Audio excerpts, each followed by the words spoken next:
Je sais, lui répondit Marthe, qu'il ressuscitera à la résurrection au dernier jour. Jésus lui dit, je suis la résurrection et la vie. Celui qui croit en moi vivra même s'il meurt. Amen. Et quiconque vit et croit en moi ne mourra jamais. Crois-tu cela? Elle lui dit, oui Seigneur, je crois que tu es le Christ, le Fils de Dieu qui devait venir dans ce monde. Et ainsi parlé, elle s'en alla, puis elle appela secrètement Marie, sa sœur, et lui dit, le maître est ici, et il te demande. Dès que Marie y entendit, elle s'éleva promptement et alla vers lui. Car Jésus n'était pas encore entré dans le village, mais il était dans le lieu où Marthe l'avait rencontré. Les Juifs qui étaient avec Marie... Mais sauter 38, à partir de 38. 38e verset. Jésus, frémissant de nouveau en lui-même, s'est rendu au sépulcre. C'était une grotte et une pierre était placée devant. Jésus dit, ôtez la pierre. Marthe, la sœur du mort, lui dit, Seigneur, il sent déjà, car il y a 4 jours qu'il est là. Jésus lui dit, n'ai-je pas dit que si tu crois, tu verras la gloire de Dieu? Ils ôtèrent donc la pierre, et Jésus leva les yeux en haut et dit, Père, je te rends grâce de ce que tu m'as déjà exaucé. Pour moi, je sais que tu m'exauces toujours, mais j'ai parlé à cause de la foule qui m'entoure, afin qu'ils croient que c'est toi qui m'as envoyé. Ayant dit cela, il cria d'une voix forte, Lazare, sors! Et le mort sortit, les pieds et les mains liés des bandes, et les visages enveloppés d'un linge. Jésus lui dit, déliez-les et laissez-les aller. Amen. Plusieurs... On peut s'arrêter. Okay. Notre message, c'est ôter la pierre. Ôter la pierre. Jésus, de nouveau, profondément indigné, s'est rendu au tombeau. C'était une grotte.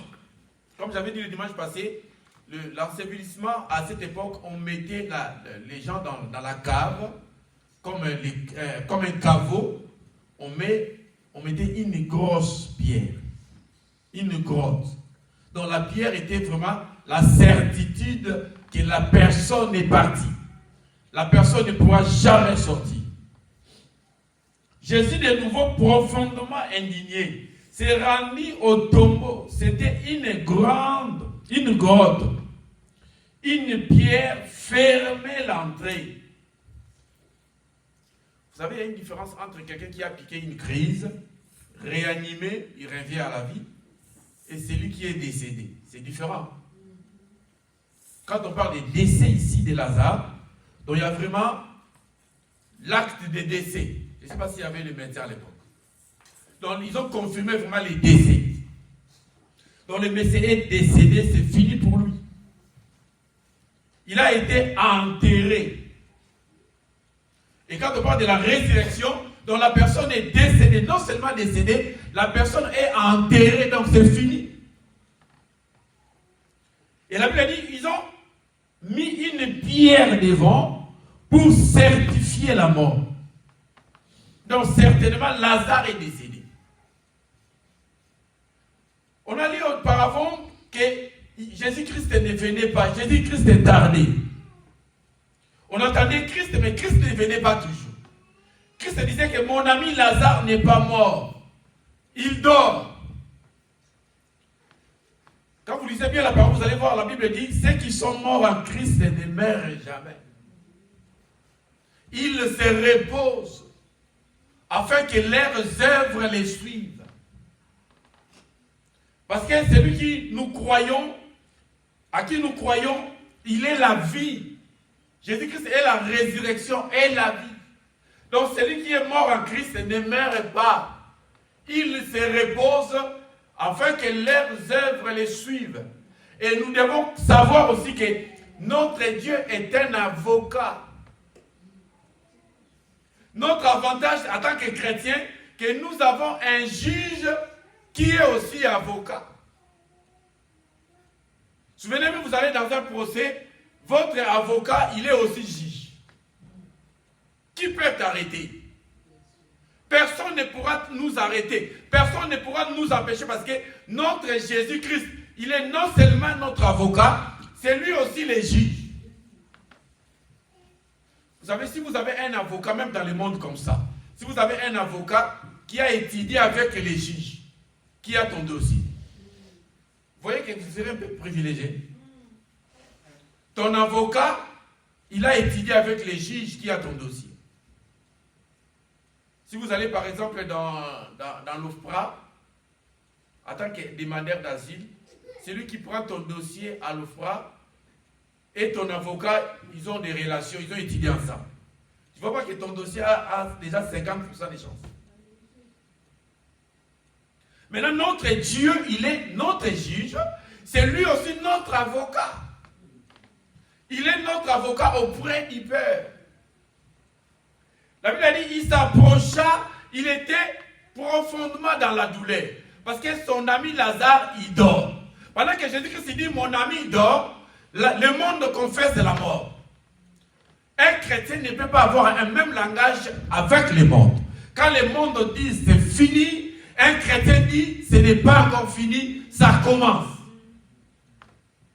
On n'a pas le même langage parce qu'il y a des langages de la foi et les langages de la déception. Pendant que les autres confessent les langages de la déception, toi tu dois confesser les langages de la foi.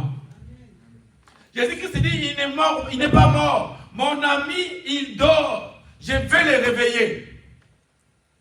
Et Marthe, comme l'homme de Dieu a dit, Marthe, il cherchait maintenant à prêcher Dieu. Il commençait à prêcher Jésus. Non, il est mort. Je sais que tu es la résurrection et la vie. Il se réveillera dans les derniers jours quand il reviendra. Quand il reviendra, parce que la Bible dit, le Seigneur lui-même a un signal donné à la voix d'un archange. Au son de la trompette, les morts en Christ ressusciteront pour l'enlèvement, pour aller au ciel. Donc Marc, il avait déjà cette connaissance. Il veut maintenant communiquer la connaissance à Jésus. Jésus s'est dit, non, moi je ne te parle pas de la résurrection de la fin. Moi je te parle d'aujourd'hui. C'est pourquoi j'avais dit l'autre fois, quand Dieu confesse les présents, il ne faut pas ramener dans les futurs. Oh, il fera. Non, il est le Dieu du présent. Il fait. Il dit, mon Père agit jusqu'à présent et moi aussi j'agis. Il n'est pas le Dieu de futur. Il est le Dieu qui s'appelle Je suis. Le Dieu qui se conjugue dans le présent. Amen. Il dit, je suis la résurrection et la vie. Il dit, montrez-moi où l'avez-vous mis. Il est Dieu. Il connaît tout. Il voit tout. Mais comment il peut demander, montrez-moi où l'avez-vous mis? Bien aimé, tu peux avoir des problèmes. Tu peux avoir des soucis, des difficultés. Le problème, c'est d'amener Dieu de l'endroit où ton problème se trouve. Il est le Dieu qui connaît tout, qui voit tout, mais ta façon de prier, ton insistance devant ton problème, c'est là attirera la présence de Dieu. Dieu va s'approcher là où il y a les soucis, là où il y a les problèmes. Il ne sera pas loin de ton problème. Il dit, j'ai vu la souffrance de mon peuple qui sont en Égypte. J'ai entendu les cris qui font pousser ses oppresseurs. Ça fait 40 ans. Donc, durant tout ce temps-là, il ne voyait pas. Il dit, j'ai entendu. Dieu a descendu. Et descendu plutôt pour délivrer Israël les jours où Israël a pris la conscience. Pendant qu'ils étaient en Égypte, ils mangeaient, ils buvaient, ils étaient tranquilles. Ils ne cherchaient pas la délivrance. Ils n'avaient pas la prise de conscience. Dieu ne pouvait pas descendre pour délivrer. Mais quand ils ont compris que non, c'est fini. Là, il faut qu'on se lève.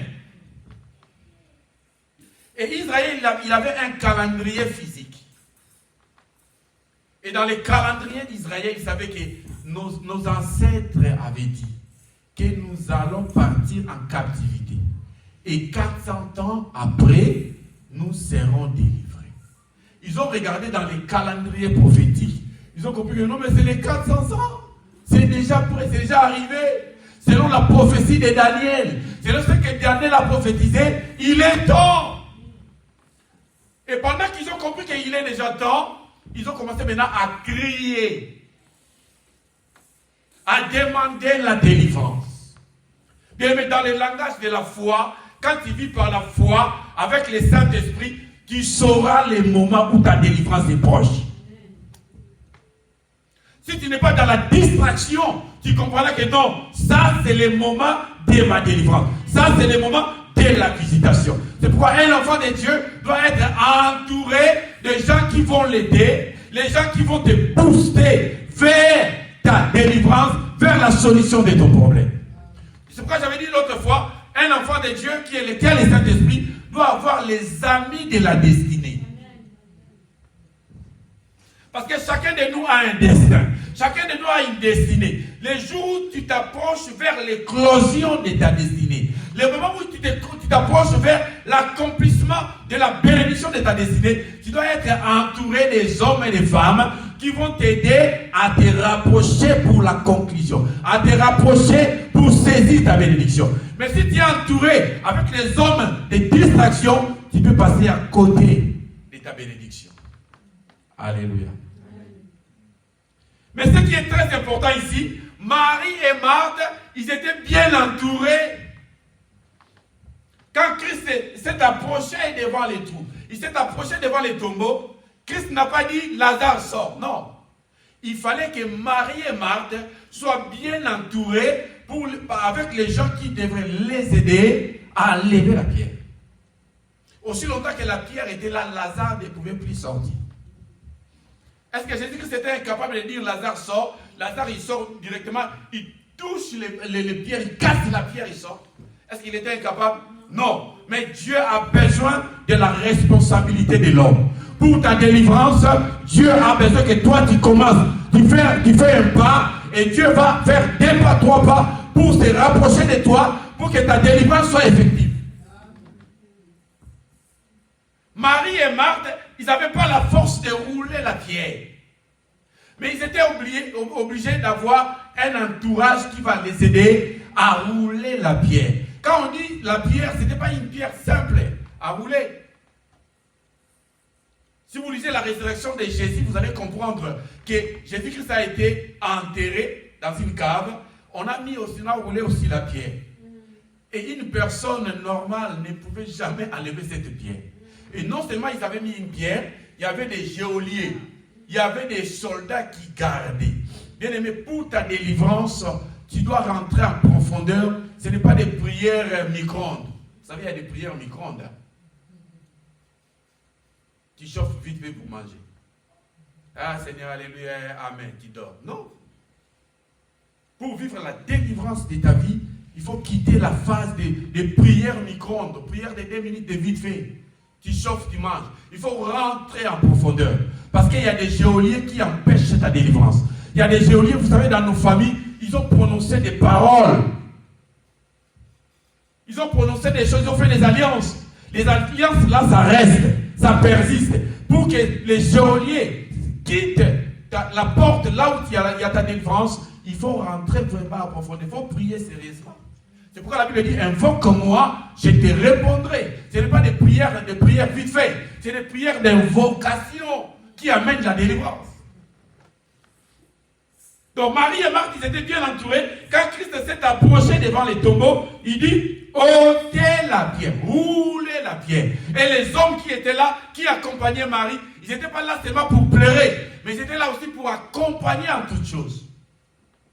Vous savez, si vous allez dans un deuil, les gens pleurent beaucoup. Les temps passent, ils pleurent. On ne fait pas des démarches, tu sais qu'il y a un souci, tu sais qu'il n'y a pas d'argent. Il n'y a pas d'argent. Il y a beaucoup de sortes de pleurer. Celui qui est parti acheter les cercueils, il pleure aussi. Oh, amen. Par exemple, le papa est mort, il y a un frère qui a des moyens, lui il fait des démarches pour acheter les cercueils, pour prendre les caveaux, pour faire des démarches. Personne ne dira pas que, comme lui n'est pas là, pendant que les autres tombent par terre en pleurant, on va dire, moi j'ai pleuré beaucoup. Tu as pleuré beaucoup, après ça va pleurer beaucoup, tu as fait quoi? Rien. Tu as fait des démarches? Non. Mais celui qui est parti acheter les cercueils, il pleure aussi. Oh, amen. Lazare était là, les gens pleuraient. Marie et Marthe pleuraient, l'entourage pleurait. Et celui qui est venu rouler la pierre, il a pleuré aussi. C'est sa façon aussi de consoler. C'est sa façon aussi de pleurer. Mais Christ avait besoin d'ôter la pierre. Il était capable de dire Lazare sort. Et Lazare en sortant, il casse la pierre, il sort. Mais Jésus-Christ, il suit le processus que les gens ont mis en place. Il dit commencez d'abord à ôter la pierre. Bien aimé, pour ta délivrance, pour ta solution, pour que Dieu puisse accéder à te donner quelque chose, tu dois commencer par ôter la pierre. Et quand nous parlons de Lazare, ça c'était physique. Mais aujourd'hui, quand Dieu ôte la pierre, c'est l'incrédulité. Parce que c'est l'incrédulité qui empêche les miracles. Amen. La pierre, c'est l'image de l'incrédulité qui t'empêche à accéder au miracle, qui t'empêche à accéder à la gloire de Dieu. La pierre, c'est l'habitude, c'est l'expérience. Ça, c'est l'expérience. Ça, c'est la pierre qui est devant toi, qui t'empêche à accéder à la gloire, qui t'empêche à accéder à la délivrance. La pierre, c'est l'incrédulité. Ils devaient commencer par enlever l'incrédulité pour accéder au miracle.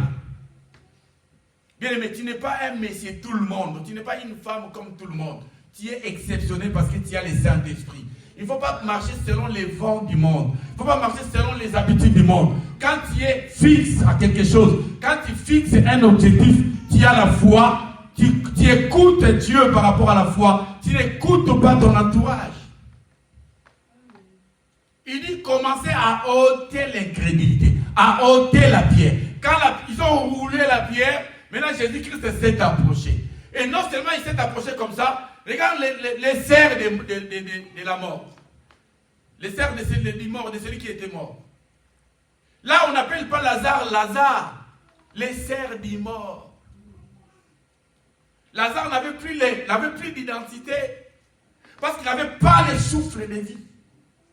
Et quand nous avons le souffle de vie, nous avons l'avantage d'avoir la foi. Quand nous avons le souffle de vie, nous avons l'avantage de croire en Dieu. Quand nous avons le souffle de vie, nous avons l'avantage de servir Dieu.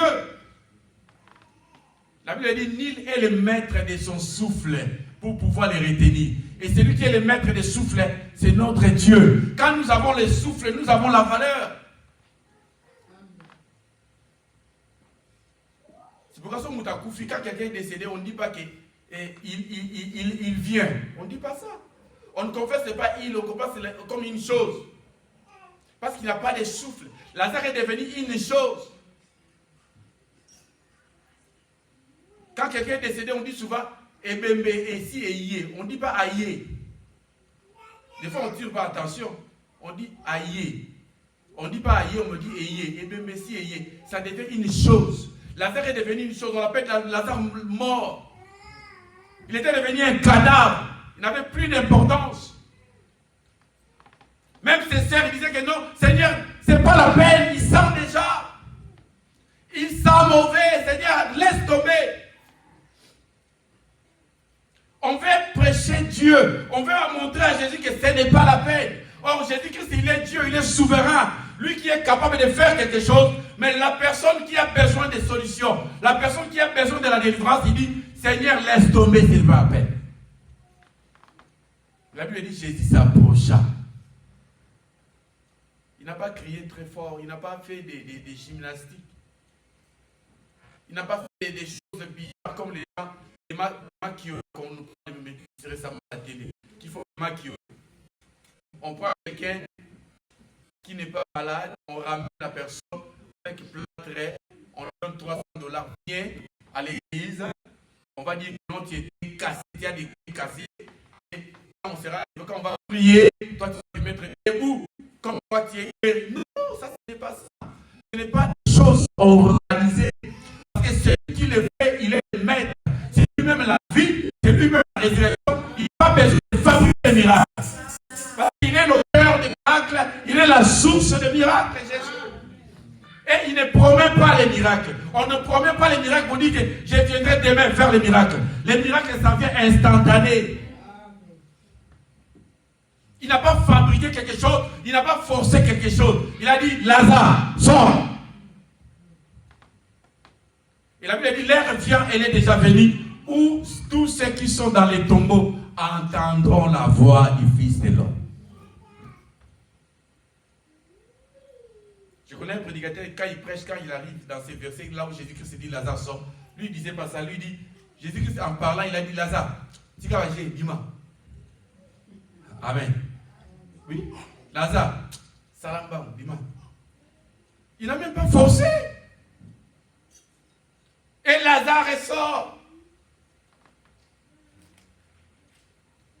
Vous savez, Lazare, il avait la possibilité, quand Jésus-Christ parlait, quand Jésus-Christ disait Lazare sort, la parole de Jésus est partie prendre Lazare, les ramener dehors.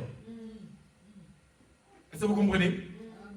Quand Jésus-Christ dit Lazare sort, Lazare est sorti de là, dedans, jusqu'à là où il y avait des mondes. Donc, la parole de Jésus avait l'efficacité, le pouvoir d'écraser même la pierre qui Lazare sort. Mais Jésus-Christ a commencé par l'introduction d'enlever d'abord la pierre. La pierre qui est l'obstacle, la pierre qui est l'empêche, qui empêche la foi, qui empêche Dieu de te rencontrer. L'incrédulité empêche Dieu d'accéder dans là où tu es. Quand Jésus dit le temps sort, les morts sortis. Donc il est venu au pied de Jésus. Comme un bouton, si on a appuyé le bouton, comme le cancer vient vivant. Et avec une deuxième responsabilité des hommes. Il dit laissez-les aller. Première responsabilité, enlever la pierre. Donc nous avons des responsabilités. Nous disons souvent les alliés individuels. C'est bien. Les alliés individuels, tu crois individuellement. Mais tu dois être entouré des gens qui vont t'aider. Tu dois être entouré de la parole qui va alimenter ta foi. Tu dois être bien entouré pour grandir dans la foi. Il dit amenez-les, déliez-les, laissez-les aller.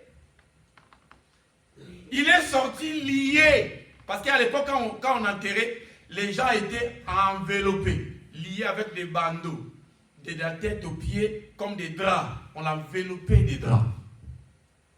La personne était liée, donc qui ne bouge pas. Donc quand ils rentrent là-bas, donc ils sont vraiment rassurés, vraiment qu'il est parti. Quelque part, c'est comme si les hommes étaient... Il y avait une méchanceté. Hein. Donc quand il part, donc c'est fini. Quoi. Il est sorti bandé, lié. Ce n'est pas Jésus qui a coupé. Comme aujourd'hui, nous avons la tendance à couper les liens, c'est bien. Mais l'homme aussi a la responsabilité de savoir d'où viennent les liens. Déliez-les, laissez-les aller. On a enlevé les bandeaux, on a enlevé les linges, et Lazare est sorti, est parti libre. Et quand Dieu délivre, il nous laisse dans la liberté. La Bible dit c'est par la liberté que nous avons été affranchis. Et la Bible dit quand le Fils vous affranchit, vous serez réellement libre. On ne peut pas être lié après. On peut être oppressé, mais pas lié. Parce que Christ nous a délivrés. Il nous a délivrés de la puissance des ténèbres. Il nous a transportés dans les royaumes du Fils de son amour. Nous avons quitté le royaume des ténèbres pour arriver dans les royaumes des lumières. Et nos vies sont cachées dans les liens célestes en Jésus-Christ. On ne peut pas être lié. Je peux être lié. Je peux être menacé. Je peux être oppressé. Un chrétien ne peut pas être possédé. Parce que dans la vie d'un chrétien, il y a les Saint-Esprit. Donc le Saint-Esprit ne peut jamais cohabiter avec un démon. Mais un chrétien peut être oppressé. L'oppression, c'est extérieure. Quand les démons te menacent de l'extérieur, tu n'es pas lié. On ne peut pas te lier. Il dit laissez-les aller, déliez-les. Lazare est parti libre. Mais ce qui est différent de la résurrection de Jésus lui-même le véritable, lui-même la résurrection, quand il est ressuscité, dans Matthieu chapitre 28, la Bible dit, l'ange a roulé la pierre. Et pas là, c'est pas des hommes. Là, on n'a pas besoin des hommes. Là, on n'a pas besoin de l'assistance de l'homme.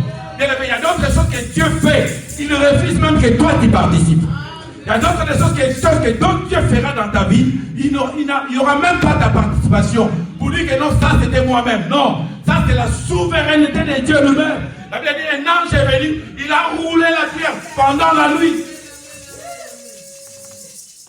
Il n'avait pas besoin qu'il y ait des hommes pour rouler la pierre. L'ange a roulé la pierre et Jésus-Christ est sorti. Et la différence de Jésus-Christ, c'est quoi? Jésus-Christ, quand il est décédé, quand on lui a mis des dents, Jésus-Christ il a été aussi lié. Parce que c'était la coutume juive. On mettait des linges partout. Mais Jésus-Christ est sorti, les linges est resté dans les tombeaux. Il est sorti libre parce que Jésus-Christ, c'est la parole. Oh, personne ne peut lier la parole. La parole, on ne lit pas. Mais la Bible que je vous prêche, personne ne peut l'adopter. Personne ne peut lier la parole. La parole est la vérité. Et ça restera toujours la vérité. Personne ne peut être autorité sur la parole. Personne ne peut jongler sur la parole. La parole est la vérité. Je connais une église dans l'air, on appelle ça quoi? Dans l'air effigie de l'église, ils ont mis un homme qui a mis la Bible par terre et il a mis son pied dessus. Moi j'ai vu, ah ça c'est suspect, ça c'est déjà, je ne peux pas rentrer. Donc ils ont mis l'autorité de la parole de Dieu par terre. Donc la parole ne peut jamais être par terre. Parce que la parole est Dieu. Personne ne peut mettre son pied sur la parole. La parole doit être au-dessus de tout. La parole c'est une loi divine. C'est pourquoi dans nos pays on a des problèmes parce que les hommes sont au-dessus de la loi. Et dans l'église, ça ne se fera jamais qu'il y ait un homme qui est au-dessus de la parole. C'est Jésus-Christ lui-même qui est au-dessus de sa parole. Jésus-Christ est sorti libre, sans lien, parce qu'il est la parole. C'est lui-même qui est la résurrection, il est la vie. Et quand tu crois en Jésus-Christ, bien aimé, personne ne peut te lier. Même dans ta famille, tu ne peux pas jamais dormir. Toi qui es en Christ, oh, non, parce que tu es libre. Et il y a une personne qui te protège. Il est le maître de l'univers. Et les serfs du mort, ils ont dit, Seigneur, ce n'est pas la peine. Ils sentent déjà mauvais. Ça fait 4 jours. Parce que dans la loi de la nature, la personne qui est décédée, il commence à connaître la pourriture les 4 jours. C'est pourquoi quand Jésus-Christ faisait les manœuvres d'arriver là, Jésus-Christ attendait vraiment qu'il a commis sa 4e jour. Pour avoir vous à la 3e. Oh, vous comprenez? Donc moi je suis les ressuscités du 3e jour. Lazare va pour l'anane. Vous savez, Jésus-Christ, c'est pourquoi aussi tardé? Parce que la gloire de la résurrection est plus grande que la gloire de la guérison.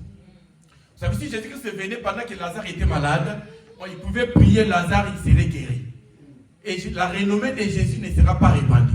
Or, Jésus-Christ attendait. Vous savez bien, mais il y a d'autres choses dans ta vie. Jésus-Christ attend les 4e jours, mais tu es pressé. Jésus-Christ attend les 4e jours, mais tu as abandonné. Attends, parce que Jésus-Christ, il a besoin de prendre la gloire de la résurrection. Quand les jours où toi tu vas ressusciter, sa gloire sera grande. Parce qu'il y a une différence entre la gloire de la résurrection et la gloire de la guérison. Il dit, il sent mauvais, ce n'est pas la paix. Les gens qui te regardent des fois, ils te négligent. Ils voient comme si tu sens mauvais. Dans ta famille, il y a des gens qui disent, ils sentent déjà mauvais, c'est pas la paix. Pendant qu'ils disent ça, Dieu est dans la processus. Dieu a commencé quelque chose. Il a commencé un travail. J'ai un frère qui dit, Dieu n'a pas écrit, je ne sais pas. Dieu n'a pas fini d'écrire la Bible. Amen. Il a des choses à écrire. Dans la vie. Donc il n'a pas fini d'écrire. Parce qu'il peut avoir raison, parce qu'il a dit qu'il a fait d'autres miracles.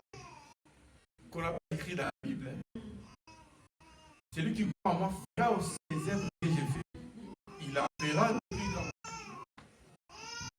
Et dans sa vie, Dieu va faire d'autres choses plus grandes que Dieu n'a pas, que Jésus-Christ n'a fait. Et ils seront différents. Il y en a qui seront différents par rapport au sort, pas par rapport au nom.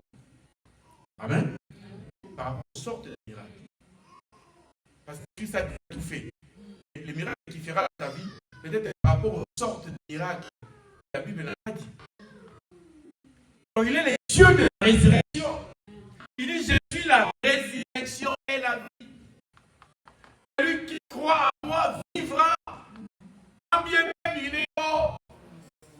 Tant que tu vis, ce n'est pas fini. Le problème, c'est d'enlever la pierre, d'enlever l'incrédulité. Quand tu enlèves l'incrédulité, tu remplaces la foi à la place.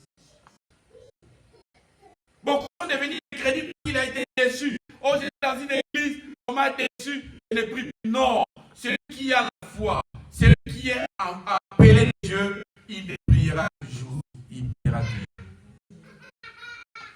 Celui qui est racheté, il va trouver toujours l'endroit pour prier, pour adorer. Et nous sommes des bouchons. Dieu c'est un aimant. Celui qui est un bouchon, il sera toujours attiré. Là, on parle de Jésus, ça doit toujours attirer. Je ne comprends pas, il y a des gens, on parle de Jésus même dans la rue, il passe comme ça, comme il n'est pas chrétien, il fait semblant.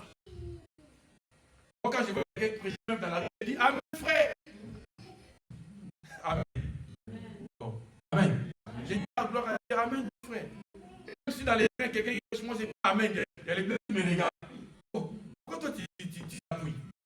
Il faut appeler la police à arrêter la personne. Moi, quand je dis Amen, ils ne sont pas contents. Les aides de ta maison, mais des rois. Les outrages de tous ces intercides tombent sur moi. Là où il y a quelque chose de Dieu, si tu as le Saint-Esprit, si tu as la foi, ça doit te pousser, ça doit t'attirer toujours. Nous devons enlever, ôter l'incrédulité, ôter la pierre. C'est pourquoi Moïse avait mis l'incrédulité des gens d'Israël. Israël a traîné à cause de l'incrédulité. Moïse est monté à la montagne. Dieu lui a donné une table, la table de la loi.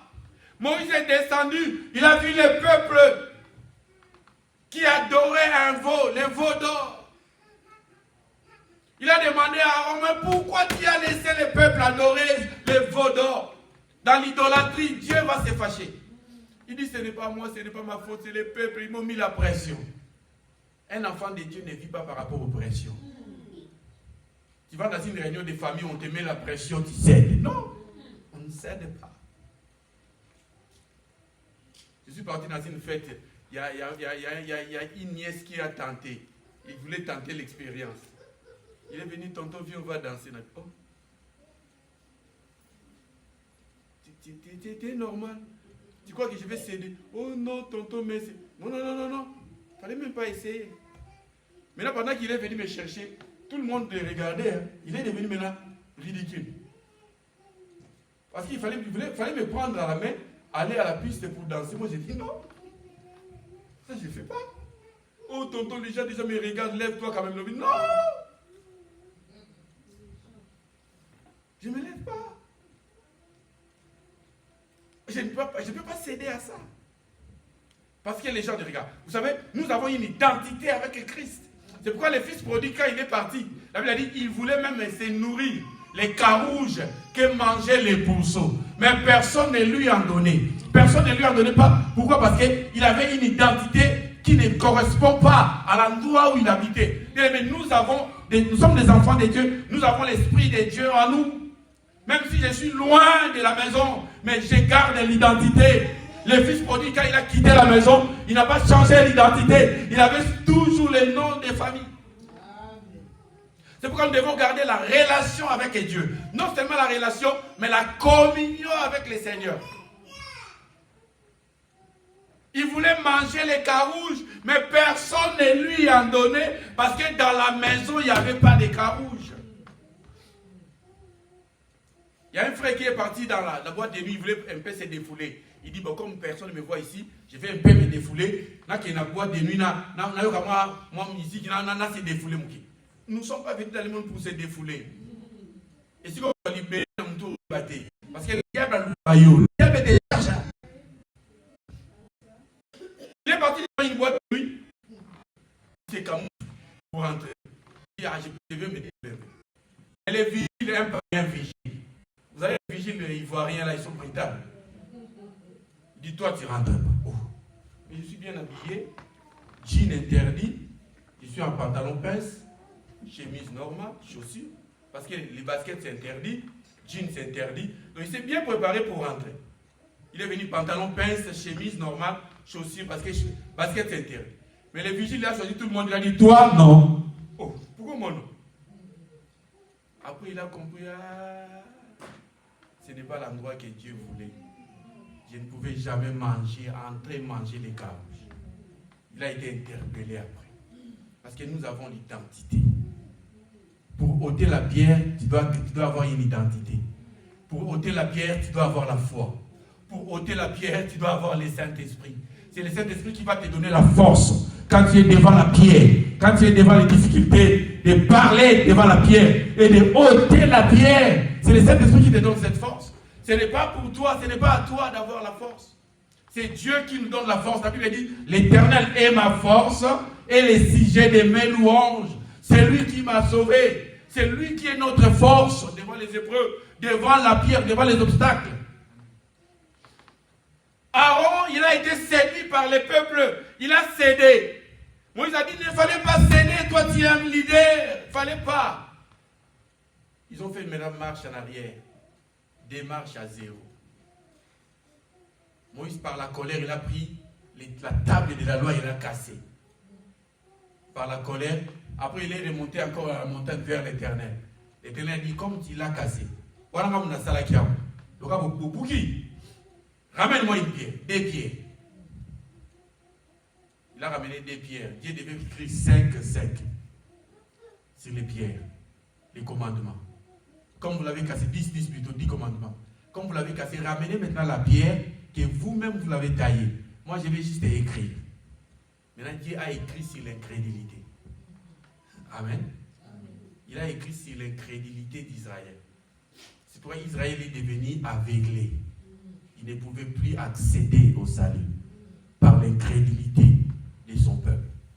Dieu a écrit sur l'incrédulité. Donc Israël maintenant pour croire, pour accéder à la foi aujourd'hui, Israël va être sauvé comme l'Église.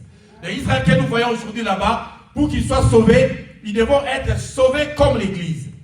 Et s'ils ne sont pas sauvés comme l'Église, ils vont rester au deuxième tour de la résurrection. Quand Jésus-Christ est revenu au deuxième tour pour récupérer Israël, après ils seront sauvés parce que Dieu va envoyer les 2 témoins, qu'on appelle les 2 Oliviers. Élie et Moïse vont revenir pour tenter encore de sauver Israël parce qu'Israël est resté. Parce qu'Israël ne peut pas monter en tant qu'Église à cause de l'incrédulité. C'est pourquoi Jésus-Christ est lui-même, quand il est venu, lui-même le véritable, quand il a rencontré la femme adultère, la Bible a dit, quand il a dit à la femme, va, appelle-moi ton mari. Il dit, Seigneur, je n'ai pas de mari. Pendant qu'on cherchait à les lapider, la Bible a dit, Jésus-Christ écrivait par terre. Là, Jésus-Christ n'a pas écrit sur l'incrédulité. Là, Jésus-Christ, maintenant, en tant que le véritable, il a écrit sur les sables. Les sables qui est l'image de l'homme. Donc, nous, en tant que chrétiens, Dieu a écrit dans nos vies. Dieu a écrit sur nous.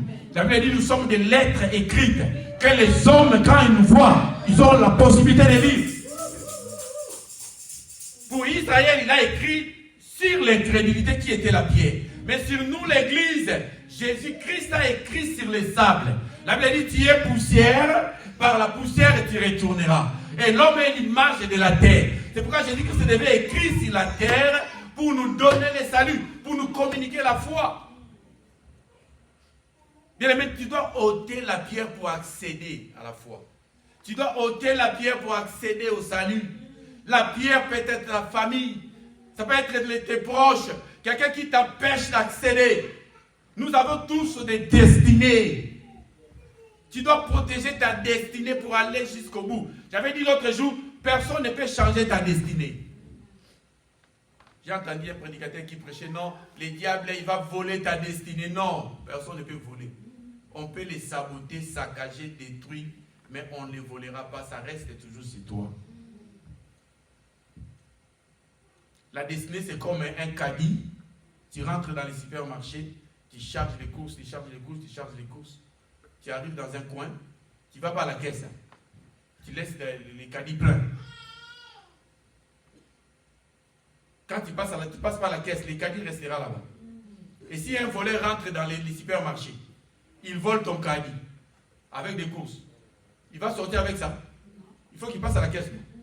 Donc tellement tu as chargé 1500 € de courses. Tu crois que le voleur va accepter de payer les 1500 pour toi? Quel est ce sorcier qui va payer les 1500? Pour ta vie, la Bible dit, Christ nous a rachetés à un grand prix. Donc le prix du salut, ça a coûté la mort de Christ. Donc pour ta destinée, pour ton destin, il a versé les prix. Il a payé les prix de son sang. Donc personne ne peut les remplacer. Aucun sorcier peut les remplacer. Personne ne peut payer ses prix. Il a payé ses prix une fois pour toutes. C'est pour ça qu'il s'est fait sacrificateur. Lui, il est devenu sacrifice. Il s'est donné à la croix pour les salut de nos vies, pour nos vies, pour que nous soyons sauvés. Personne ne peut te tuer. Aucun homme ne peut te faire du mal aussi longtemps que tu demeures en Christ. Si vous demeurez en moi et que mes parents demeurent en vous, demandez tout ce que vous voulez. Et cela vous sera accordé. Nous sommes arrivés à la fin, que vous bénisse ce temps. On acclame le Seigneur. Nous devons ôter la prière par la prière. Nous devons ôter la prière par la parole, par la foi. On n'a pas un autre quelque chose à faire. Ce n'est que la prière, la parole, la foi. Quand tu crois à ces choses, tu dois avoir l'autorité. Quand tu as donné le pouvoir de marcher sur les scorpions, sur toute puissance, rien ne pourra nous nuire. Il n'y a aucune pierre qui peut se poser devant toi et résister, parce qu'il a dit à Josué, ni ne s'éteindra devant toi, tant que tu vivras. Si longtemps que tu crois en Dieu, pas d'obstacle qui peut persister jusqu'à la fin. Lèvons-nous, nous allons prier. La parole. Tu vas demander la force à Dieu au travers du Saint-Esprit. Seigneur, donne-moi la force d'ôter la pierre de résistance, la pierre de la malédiction, la pierre des maladies incurables, la pierre des obstacles, la pierre des chômages. Chacun de nous a une pierre qui est devant toi. Dieu nous donne l'autorité et le pouvoir de les les chasser afin d'accéder à ta résurrection, afin que tu accèdes à ton miracle. Prions le Seigneur.